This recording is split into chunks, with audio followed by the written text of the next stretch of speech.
তুমি তুমি কেন বিয়েটা দিয়েছিলে আমাকে? এটা আবার কি বলছিস? আমার কি দোষ?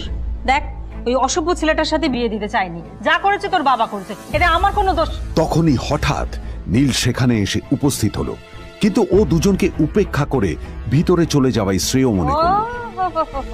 এই যে লাট সাহেব ফিরলেন রাজকার্য করে, এদিকে এসো, তোমার ফাঁকিবাজির আলোচনাই এখানে চলছে। মা প্লিজ থাক, মা থাক, ভাল লাগছে না।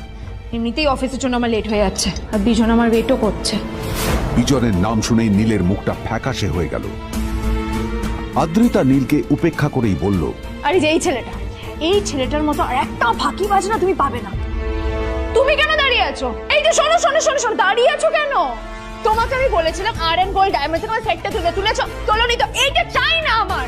তুমি আমার সাথে অফিসে যাবে, ফেরার পথে তুমি সেটটা নিয়ে আসবে। তোমার জন্য সবসময় লেট হয়ে অফিসে, তোমার জন্য বিরক্ত লাগে। আর ব্যাগটা নিয়ে ওর পেছন পেছন কোথায় যাচ্ছ? যা দিয়ে ওখানে রেখে এসো। নীল চিত্রার সাথে মাঝে মাঝে ঝগড়া করলেও তার স্ত্রী আদ্রিতার সাথে ও কখনো ঝগড়া করত না। সত্য সব অপদার্থ।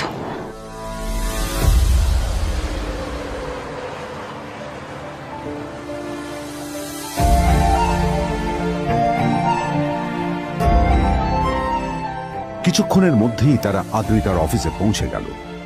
আদ্রিতা গাড়ি থেকে নামতে নামতে দেখলো যে তার কাছে অনেকগুলো ফাইল আছে। নীলের দিকে তাকিয়ে ওকেই ফাইলগুলো নিয়ে ভেতরে আসতে বলল। চলো, হা করে দাঁড়িয়ে আছো কেন? ফাইলগুলো নিয়ে ভেতরে এসো।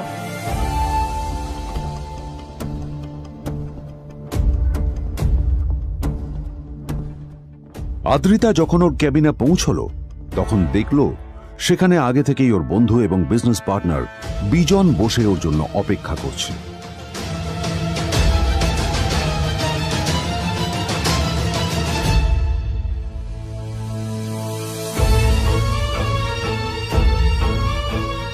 কোথায় ছিলে বলো? আমি 1 ঘন্টা ধরে তোমার জন্য এখানে ওয়েট করছি। এই লোকটার কি কোনো কাজকর্ম নেই? 1 ঘন্টা ধরে বসে আমার স্ত্রী আদ্রিতার জন্য অপেক্ষা করছে।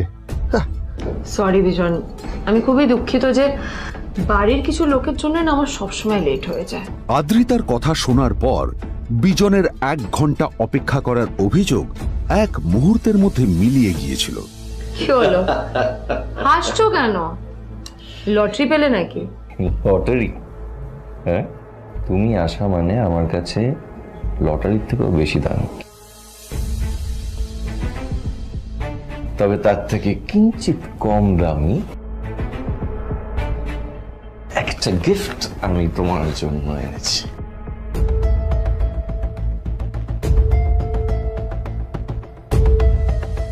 This is a rare diamond necklace for you. এটা আমার জন্য? সত্যি? এই শহরে এটা খুঁজে পাওয়া খুব বিরল। Just like you. Like it? Thank you. You're welcome. Thank you for the gift. আসি তাহলে এখন।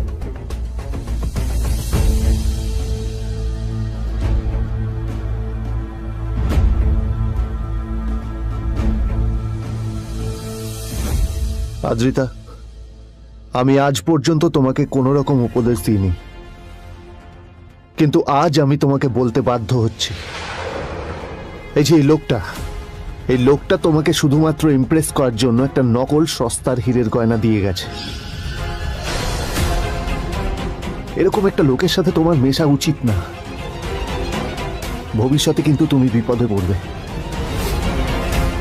আদ্রিতা, আমি তোমাকে কথা দিচ্ছি, আমি তোমার জন্য আসল রেয়ার একটা হীরের গয়না এনে দেবো, এর চেয়েও দামি, এর চেয়ে অনেক অনেক বেশি দামি। তার জন্য আমাকে যাই করতে হোক না কেন, আমি তোমাকে একদিন ঠিক এনে দেবো, ঠিক এনে দেবো তোমাকে। তাদের বিয়ে হয়েছে 2.5 বছর। এর মধ্যে প্রথমবার তার মনে হলো নীল তার জন্য লড়াই করছে। নীলের এই রূপটা দেখে আদ্রিতা চমকে গেল। আজ প্রথমবারের মতো আদ্রিতার মনে প্রশ্ন এলো, নীলকে নিজের থেকে দূরে সরিয়ে রেখে আমি কি কোনো ভুল করছি? না না, এটা আমি কি ভাবছি? বিজন আমার বিজনেস পার্টনার, ও আমাদের মেইন ইনভেস্টর। নীলের এই অ্যাকশনের কারণে বিজন আমার কোম্পানি থেকে ব্যাক আউট করে গেলে কি হবে? না না না না না, নীলের জন্য আমি আমার এত বছরের পরিশ্রমকে জলে দিতে পারি না। আমার নীলকে নয়, আমার বিজনকে প্রয়োজন। এইসব ভাবতে ভাবতে আদ্রিতার নীলের ওপর রাগ হতে শুরু করে। আদ্রিতার রাগ তখন চরমে উঠে যায়। আজ প্রথমবার নীল আদ্রিতার সাথে খারাপ ব্যবহার করেছে। How dare you! তোমার এত বড় সাহস! হ্যাঁ, তোমাকে কে অধিকার দেয় বলো তো যে তুমি আমারই অফিসে দাঁড়িয়ে আমাকেই এতগুলো উল্টোপাল্টা কথা তুমি শোনালে? তোমাকে এখানে আনাই আমার ভুল হয়েছে, সবচেয়ে বড় ভুল হয়েছে।